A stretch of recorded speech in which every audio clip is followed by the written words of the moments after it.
Hello students, welcome to Amazon public school classes. आज हम class 7th में geography का अपना लेसन 3rd स्टार्ट करेंगे, जिसका नाम है our changing earth. First of all हम कुछ बेसिक पॉइंट्स देख लेते हैं जो हमें इस चैप्टर में पढ़ना है। Lithosphere, plates and their movements, endogenic force, earthquake and volcano, exogenic force, erosion and deposition. अब हम एक्सोजेनिक फोर्स में इरोजन और डिपोजिशन किसके थ्रू होता है, जैसे कि रिवर्स किस तरीके से एरोजन एंड डिपोजिशन करती है। वाटरफॉल के through meanders, oxbow lake, flood plains, levees and deltas. Then sea waves किस तरीके से इरोजन और डिपोजिशन करके अलग अलग चीज़ बनाती है, जैसे सी केव्स बनाती हैं, सी आर्चीज बनाती हैं, स्ट्रॉक्स बनाती हैं। ग्लेशियर्स और मैरीन्स के बारे में पढ़ेंगे। विंड्स किस तरीके से mushroom rocks, sandals and loess बनाती हैं। तो ये कुछ बेसिक पॉइंट्स है जो हम इस चैप्टर में डिस्कस करेंगे। First of all we will study our first point, lithosphere plate. पहले हम देखेंगे कि लिथोस्फेयर का मतलब क्या है। हम इस वर्ड को ऑलरेडी अपने 6th क्लास में डिस्कस कर चुके हैं। तो लिथो का मतलब होता है स्टोन और स्फेयर का मतलब होता है सर्कल, यानी कि एक सर्कल स्टोन की प्लेट जो कि हमारे अर्थ के क्रस्ट पर ऑलरेडी है। जो हमारा अर्थ का क्रस्ट है वो क्या है, स्टोन से बना हुआ है। स्टोन, धूल, मिट्टी, कण, इन सब चीज़ों से बना हुआ है, सर्कुलर शेप का है। तो द अर्थ क्रस्ट और lithosphere consist of several irregular shape plates which carry continent and ocean floor. These are called the lithosphere plate. जैसे कि हम पहले भी पढ़ चुके हैं कि जो हमारा अर्थ का सरफेस है वो इरेगुलर शेप का है, कहीं पर कॉन्टिनेंट्स है तो कहीं ओशंस है, ये एक इक्वल शेप का नहीं है। The plates move around very slowly, just few millimeter each year. This is because of the movement of molten magma inside the earth. The molten magma inside the earth moves of circular manner. अब देखिए ये जो plates हैं ये move करती हैं, यानी कि बहुत स्लोली मूव करती है, कुछ हर साल फ्यू मिलीलीटर ये मूव करती हैं। किसकी वजह से करती हैं, हमारे अर्थ के इनसाइड इनर पोर्शन में जो मेल्टन मैग्मा है। अब मैग्मा तो लिक्विड फॉर्म में है, ऑब्वियस सी बात है। अब लिक्विड कोई चीज़ है तो वो फ्लो तो होगी, तो जिसके थ्रू हमारी जो प्लेट्स हैं वो मूवमेंट भी करती हैं। और ये मैग्मा किस फॉर्म में मूव करता है, सर्कुलर फॉर्म में। तो the movement of plates causes changes on the surface of the earth. These movements earth surface are divided into the basic force which causes them. अब इन प्लेट्स इस movements की वजह से जो अर्थ का सरफेस है वो चेंज होता रहता है, और इस मूवमेंट को बेसिकली हमने 2 पार्ट्स में डिवाइड किया हुआ है। First of all endogenic force, जो कि इंटीरियर ऑफ द अर्थ के अंदर वाले पोर्शन में होता है, और सेकेंड है एक्सोजेनिक फोर्स जो कि अर्थ के क्रस्ट पे होता है, जो कि विजिबल है, जिसे हम देख भी सकते हैं। तो पहले हम एंडोजेनिक फोर्स के बारे में पढ़ेंगे। इंडो, देखिए आप नाम से इजीली याद रख सकते हैं। इंडो मीन्स इनर पोर्शन, एक्सो मीन्स बाहर वाला पोर्शन। तो इंडोजेनिक फोर्स के बारे में हम देखेंगे। Endogenic force some time produce a slowly movement and other time the produce sudden movement. कभी कभार जो ये मूवमेंट होता है बहुत स्पीडली एकदम से सडनली हो जाता है, और कभी कभार के मूवमेंट कैसा होता है, बहुत स्लोली होता रहता है, हमें पता भी नहीं चलता। Suddenly movement like volcanoes and earthquake.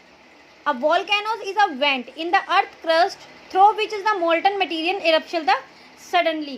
हमने 6th क्लास में ऑलरेडी पढ़ा हुआ है कि किस तरीके से वोल्केनोज ब्लास्ट होते हैं और मोल्टन मैग्मा बाहर अर्थ की क्रस्ट पे आके फैल जाता है। और earthquake when the lithosphere plate, देखिए अर्थ वाले पोर्शन में क्रस्ट में जो वाइब्रेशन होती है, वाइब्रेशन के थ्रू क्या होता है, हमारा अर्थ वाला पोर्शन जो है वो मूव करना स्टार्ट कर देता है। तो when the lithosphere plate move the surface of the earth vibrate, these vibration is called the earthquake. तो इस वाइब्रेशन को हम क्या बोलते हैं, earthquake. The plate is crust where the movement start is called the focus. The place on the surface above the focus is called the epicenter. अब देखिए जहाँ से ये मूवमेंट स्टार्ट होता है उसे हम क्या बोलते हैं, उसका फोकस पॉइंट बोलते हैं, और उस फोकस पॉइंट के ऊपर वाले पोर्शन को हम एपिसेंटर बोलते हैं। फॉर एग्जाम्पल ये अर्थ का पोर्शन है, ठीक है, यहाँ से वाइब्रेशन होनी स्टार्ट हुई है, तो इसे हम क्या बोलेंगे, फोकस पॉइंट बोलेंगे। और इस पोर्शन को यहाँ इस वाले पोर्शन को हम जहाँ से ये स्टार्ट हो रहा है वाइब्रेशन, यहाँ पे सबसे ज़्यादा इसका इफेक्ट पड़ेगा, तो इसे हम एपिसेंटर बोलेंगे। तो greatest damage is usually closes the epicentre. इस एपिसेंटर के आसपास वाले पोर्शन में सबसे ज़्यादा डैमेज होगा।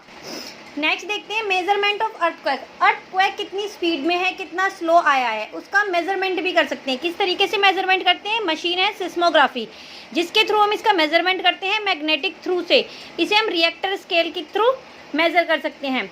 अर्थक्वेक की कुछ प्रिपेंडेंस है, यानी कि अर्थक्वेक से अब अर्थक्वेक आएगा उससे हम अपने आप को प्रोटेक्ट किस तरीके से कर सकते हैं, तो हम कुछ प्रिपरेशन भी कर सकते हैं, जैसे कि safe spot under the kitchen counter, table, on desk, the against and inside corner और वॉल।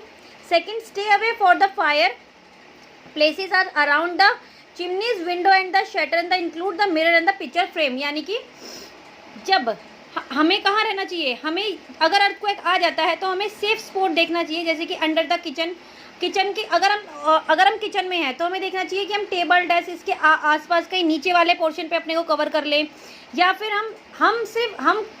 हम बाहर ग्राउंड की साइड भी जा सकते हैं अगर हमारे पास इतना टाइम है और कहीं ओपन प्लेस है। हमें किससे दूर रहना चाहिए, फायर प्लेसेस से हमें दूर रहना चाहिए, जैसे कि घर में अगर हम किचन में हैं तो चिमनीज़ है, विंडोज़ है, या फिर कहीं मिरर ग्लासेस वगैरह लगे हुए, इन सब चीज़ों से हमें दूर रहना चाहिए।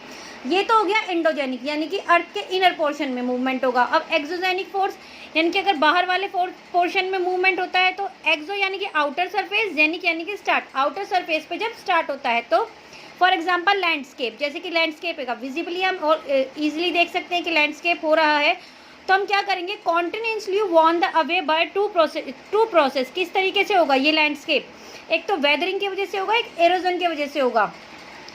Weathering is breaking up the rocks, weathers की वजह से क्या होगा, रॉक्स टूटनी स्टार्ट हो जाती हैं, और जब रॉक टूटेंगी उनके पार्ट डिवाइड होंगे तो ऑब्वियस सी बात है वो अर्थ के सरफेस के ऊपर गिरेंगी टूट के। भाई कोई भी चीज़ है अगर वो टूटती है, फॉर एग्जाम्पल आप टेबल देख लीजिए, आपके क्लासरूम में टेबल होती है, ठीक है, अगर हम टेबल के ऊपर सामान रख देते हैं, कुछ भी अपने मटीरियल्स रख देते हैं और हम टेबल को नीचे से हिलाना स्टार्ट करते हैं तो वो सारा मटेरियल गिरना स्टार्ट हो जाएगा। इसी तरीके से वेदर की वजह से रॉक जो है वो ब्रेक होनी स्टार्ट होती हैं और अर्थ के सरफेस पर on the surface of the earth. तो erosion is a wearing away the landscape by the different agent like water, wind and ice. तो इससे क्या होता है, इरोजन भी इसी वजह से होगा। इरोजन की वजह से भी क्या होता है, लैंडस्केप हो सकते हैं, ट्रांसपोर्टेटेड एंड इवेंचुअली द डिपोजिट। अब ट्रांसपोर्टेड और ये डिपोजिशन कैसे होगा, देखिए जब विंड बहुत स्पीडली चलती है तो विंड अपने साथ बहुत सारा मटेरियल लेके जाएगी एक जगह से दूसरी जगह, और जहाँ उसकी स्पीड कम हो जाएगी वहाँ उस मटेरियल को डिपॉजिट कर देगी। तो जहाँ से वो सामान लेके गई, सामान इन द सेंस वो जो मटेरियल्स हैं, स्टोन्स है, छोटे छोटे पार्टिकल्स हैं, उन्हें लेके गई है तो वो उस जगह का इरोजन करके जा रही है। लेकिन जहाँ पे उसकी स्पीड स्लो हो गई और जहाँ उसने वो चीज़ छोड़ दी है, डिपॉजिट, उसे काम बोलेंगे हम डिपोजिशन। तो इस तरीके से वो ट्रांसपोर्ट करती है एंड इवेंचुअली डिपॉजिट। अब रिवर का क्या काम होता है, देखिए work of river, running water erodes the landscape. इसकी वजह से कैसे लैंडस्केप हो जाता है, देखिए वाटरफॉल, वाटरफॉल्स के बारे में आप लोग पहले भी 6th में हम लोग पढ़ चुके हैं। When the river trembles at steps in angle over the hard rocks or down the steps valleys form the waterfall। भाई ये रिवर है, ये रिवर है, ये फ्लो हो रही है, ठीक है। अब ये माउंटेन से जब आएगी, ये एक एंगल के थ्रू ऊपर से नीचे की साइड फ्लो होना स्टार्ट होगी, तो वो जो इसे नहीं रास्ता मिलेगा जाने के लिए, ऊपर से डायरेक्ट नीचे गिरनी स्टार्ट होगी, तो उसे हम वाटरफॉल कहते हैं। देखिए थंबल एट स्टीप्स एंगल, एक एंगल बनाएगी ओवर हार्ड रॉक और डाउन, ऊपर की रॉक से नीचे की तरफ के लिए, the step valley it form a waterfall, तो उसे हम क्या बोलेंगे, वाटरफॉल। अब मेंडर्स क्या होते हैं, देखिए as a river enter the plains, जब रिवर प्लेन्स में एंटर करती है, it twist and turn forming large bends known and the meander. अब देखिए ये प्लेन्स है, यहाँ पे रिवर्स ने ऐसे एंटर करनी स्टार्ट करी, अब वो ऐसे स्ट्रेट हो जाएगी नहीं, ऑब्वियसली बात है भाई, उसे नई जगह मिलेगी, तो वो ऐसे टर्न करके जाना स्टार्ट करेगी, ठीक है। अब धीरे धीरे ये टर्निंग वाला पॉइंट है, ये बढ़ता हुआ, ये टर्निंग वाला पॉइंट बनता, ये शेप बनती जा रही है, तो इस टर्न फॉर्मेशन को हम क्या बोलते हैं, इसे हम मेंडर्स बोलते हैं। तो रिवर्स का पहला काम क्या हुआ, एक तो ये वाटरफॉल करती है, वाटरफॉल बना, दूसरा क्या करती है, ये मेंडर्स होते हैं। अब नेक्स्ट क्या है, नेक्स्ट देखिए ऑक्सबो लेक बनाएगी, कैसे भाई, ये ऑलरेडी इसकी एक बन चुकी है, शेप बन चुकी है। अब ये शेप टाइम के अकॉर्डिंग ऐसे बड़ी बनती चली जाएगी और ज़्यादा बड़ी बनती चली जाएगी। अब ये ऐसे पूरा टर्न ना करने की बजाय ये ऐसे कट करना स्टार्ट कर देगी, तो ये वाले पोर्शन की एक लेक बन गई भाई, ये इससे अलग हो गया, लेक बन गई, इसने एक ऑक्स के बो की शेप ले ली, तो इसे हम ऑक्सबो लेक बोलेंगे। Due to continuous erosion and the deposition along the sides of meanders, the ends of the meanders loop come closer and closer over the time, the loop part of from the river and form the cut off the lake also known as a oxbow lake. अब flood plains and levees में क्या होगा, देखिए as the river overflow the deposit layer of the final soil and other material called the sediments along its bank, this leads is the formation of the flat fertile flutes plain। देखिए जब river flow के आती है, जब river mountain से flow के निकलती है तो बहुत स्पीड में आती है। इसकी जो फ्लो होती है, फ्लो जो होता है वो बहुत स्पीडली होता है, तो वो अपने साथ बहुत सारा मटेरियल लेके आती है, और वो मटेरियल लगे कहाँ छोड़ती है, प्लेन्स पे छोड़ देगी, क्योंकि वहाँ आते आते उसकी स्पीड बहुत कम हो जाती है। तो डिपॉजिट कहाँ करेगी सारा मटेरियल्स, प्लेन्स में करेगी। तो as the river overflow at the deposit layer of final soil and other material called the sediments along with the bank, वहाँ से लेके चली जाएगी। This lead the formation as a flat fertile flute plains. The raised bank are called the levees. अब next है delta. As the river approaches in the sea, the speed of the flowing water decrease and river being to break up into a number of the streams called the distributaries. अब देखिए ये river flow के आ रही है, ठीक है। कभी कभार कैसा होता है कि ये डिक्रीज होनी स्टार्ट होती है, जो वाटर का जो फ्लो है वो डिक्रीज होना स्टार्ट हो जाएगा, ठीक है। और क्या करती है, रिवर ब्रेक होनी स्टार्ट हो जाती है। भाई इसे यहाँ से जगह मिल गई, यहाँ इसने ले लिया, यहाँ से इसने जगह मिल गई, यहाँ इसने अपना पोर्शन ले लिया, यहाँ से, तो ये रिवर ऐसे छोटे छोटे पार्ट्स में डिवाइड होनी स्टार्ट हो गई। तो ये जो अलग अलग स्ट्रीम इसने बना ली, इसे हम बोलेंगे डिस्ट्रीब्यूटरी। तो रिवर बिकम सो स्लो, अब रिवर जो है वो स्लो हो चुकी है। That is begin a deposit is loads, और वो अपने जो लोड जो भी लेके आई है, जब पीछे से, जब इसकी स्पीड बहुत स्लो फास्ट थी, जब ये बहुत फास्टली फ्लो के आ रही थी, तो अपने साथ बहुत सारा मटेरियल लेके आई है। अब प्लेन्स में आके इसकी जो स्पीड है वो स्लो हो चुकी है, तो ये क्या करेगी, जितना भी लेके आई है वो डिपॉजिट वहीं करना स्टार्ट करेगी। The collection of sediments from the mouth of distributaries from the delta. Next देखिए work of sea waves. Sea waves यानी कि समुद्र की जो लहरें हैं वो क्या करती हैं, इरोजन और डिपोजिशन किस तरीके से करती हैं। देखिए जब ये सी वेव्स बहुत हाई स्पीड में आएंगी तो ये सी वाले पोर्शन में से, समुद्र में से, समुद्र के नीचे वाले पोर्शन में से, सरफेस में से बहुत सारा सामान लेके आती है, बहुत सारा मटेरियल लेके आएंगी। लेकिन जब ये अपने किनारों पे आती हैं, ठीक है, तो ये क्या करेंगे, वो वहाँ पे वापस जाते हुए इस पोर्शन उसे वहीं छोड़ जाती हैं, डिपॉजिट करती हुई चली जाती हैं। तो beaches, the sea wave deposit the sedimentary along the shores forming the beaches. Sea cliffs, अब सी क्लिफ्स क्या होती हैं, देखिए the steep rocky coast rising almost the vertical और above the water is called the sea cliffs.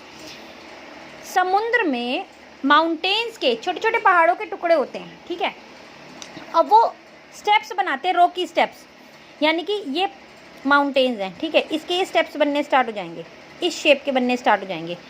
तो rising almost the vertical और above the sea water is called the sea cliff. अब sea caves क्या होती हैं, देखिए समुद्र में माउंटेन्स हैं, सी वाले पोर्शन में माउंटेन्स हैं, तो ये जो माउंटेन्स बने हुए हैं, जब पानी आके यानी कि सी की वेव्स आके इससे टकराएंगी, दोबारा टकराएंगी, फिर टकराएंगी, तो यहाँ पे होल बनना स्टार्ट हो जाता है। अब धीरे धीरे ये जो होल है ये बहुत डीपली बनना, बहुत डीप होता चला जाता है, बहुत डीप होता चला जाता है कि ये केव की शेप ले लेता है, जिसे हम सी केव बोलते हैं।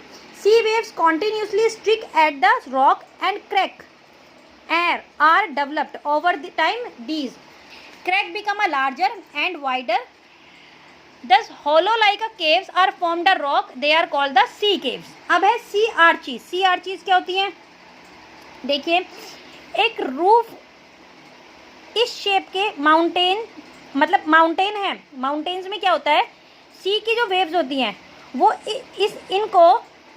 इनको पुश कर करके, यानी कि इनसे टकरा टकरा के ये इस शेप का बना देती हैं कि आर पार पानी जा सकता है, लेकिन यहाँ एक पोर्शन, ये वाला पोर्शन और ये इस तरीके की शेप बना देती हैं। तो as the cavities become a bigger and bigger only the roof of the caves remain, सिर्फ ये रूफ वाला पोर्शन रह जाता है और ये दोनों साइड रह जाता है, thus forming the sea arches. अब stacks further the erosion break the roof and only the wall are left, these wall like a feature are called the stacks. अब क्या रहता है इसमें ये होता है कि रूफ जो है वो तो टूट जाएगा, यानी कि ऊपर वाला पोर्शन, जो माउंटेन के ऊपर वाला पोर्शन होता है वो तो ब्रेक हो जाता है और सिर्फ वॉल बच जाती हैं, तो इस फीचर्स को हम क्या बोलते हैं, स्ट्रक्स। अब work of ice glacier, ice glaciers का क्या काम होता है, देखिए glacier are river of ice which to erode the landscape by the bulldozing soil and the stone. Glacier curves the deep hollow as the ice melt. They get feed up the water and become beautiful lake in the mountains. जो glaciers हैं, देखिए जब ये melt होते हैं तब ये river की फॉर्मेशन लेते हैं और रिवर की फॉर्म लेके फिर ये पहाड़ों से, माउंटेन से, प्लेन से होके निकलते हैं और फिर फाइनली वापस आके ओशंस में, सी में मिल जाते हैं।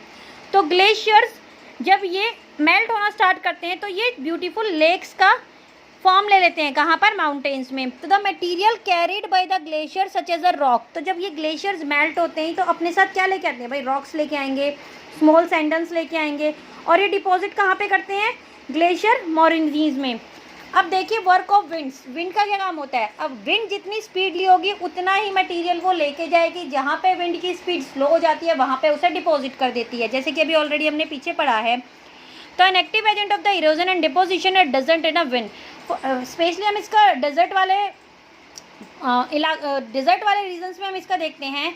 फॉर एग्जांपल राजस्थान में हम देखते हैं कि इसका जो शेप्स है एक प्रॉपर शेप्स बन जाती है, किस तरीके से, जब विंड फ्लो होती है तो वो जो डेजर्ट्स हैं वहाँ पे क्या करती है, मशरूम रॉक्स बनानी स्टार्ट कर देती है। Shape a mushroom commonly known as the mushroom किस तरीके की होती है, ये इस तरीके की रॉक्स बनानी स्टार्ट कर दी थी। The lower section of the Rocky is the, ये छोटा होता है और ये बड़ा होता है, तो section of rocky is eroded more than the upper part, therefore such as a rock have a narrow base and wider top. तो ये कैसा होता है, ये नैरो होगा और जो टॉप होगा वो कैसा होता है, वाइडर।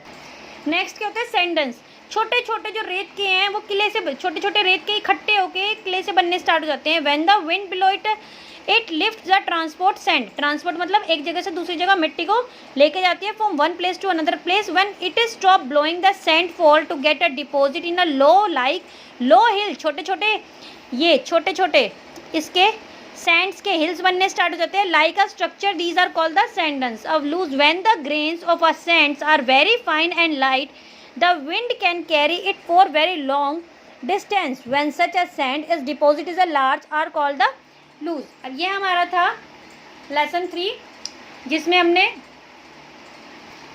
अर्थ की चेंजिंग अर्थ पढ़ा कि अर्थ किस तरीके से अलग अलग उसमें डिवाइड हो रखा है। लिथोस्फेयर जो कि हमारे अर्थ का क्रस्ट है उसमें किस माउंटेन्स फॉर्म में है, रिवर फॉर्म में है, वैलीज भी हैं, सारी चीज़ें इसमें हैं। हम ऑलरेडी 6th में डिस्कस कर चुके हैं, थोड़ा सा हमने यहाँ पर भी डिस्कस किया है। अर्थ के एंडोजेनिक और एक्सोजेनिक फोर्स के बारे में हमने पढ़ा है, और उसमें रिवर, सी वेव्स, ग्लेशियर और विंड का क्या रोल होता है ये हमने पढ़ा है। तो यहाँ पे हमारा लेसन 3 ख़त्म होता है। Thank you.